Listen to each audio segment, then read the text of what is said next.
संसद के अंदर सिंगल रहे या नहीं, इसको लेकर समाजवादी पार्टी और बीजेपी में भयानक संग्राम छिड़ा हुआ है। समाजवादी पार्टी के सभी सांसद सरकार पर हमलावर हैं।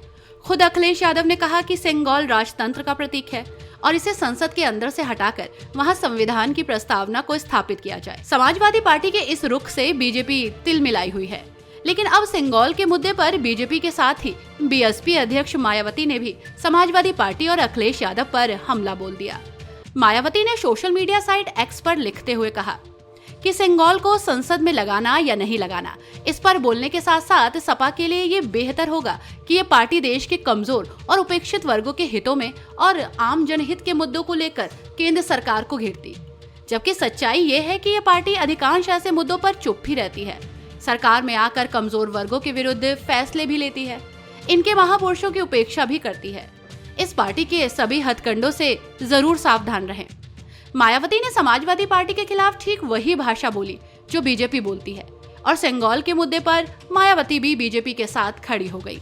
समाजवादी पार्टी समेत दूसरे विपक्षी दल भी बीएसपी पर बीजेपी की बी टीम की तरह काम करने के आरोप लगाते रहे। लोकसभा चुनाव में भी बीएसपी पर आरोप लगे थे कि उसने इंडिया गठबंधन के वोट काटने और बीजेपी को फायदा पहुंचाने के हिसाब से कैंडिडेट उतारे थे। हालांकि बीएसपी इन आरोपों को नकारती रही, लेकिन इसके बावजूद लोकसभा चुनावों में बीएसपी का प्रदर्शन बेहद ही खराब रहा था।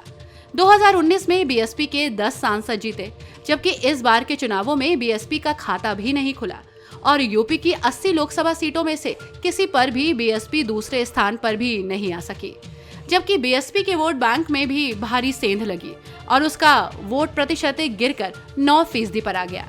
जबकि बीएसपी के वोट बैंक का एक बड़ा हिस्सा इस बार लोकसभा चुनावों में समाजवादी पार्टी की तरफ शिफ्ट हो गया और यही वजह है कि बीएसपी अब समाजवादी पार्टी पर बहुत ज्यादा खफा है और अपना वोट बैंक फिर से हासिल करने के लिए समाजवादी पार्टी पर हमलावर रुख अख्तियार किए हुए है।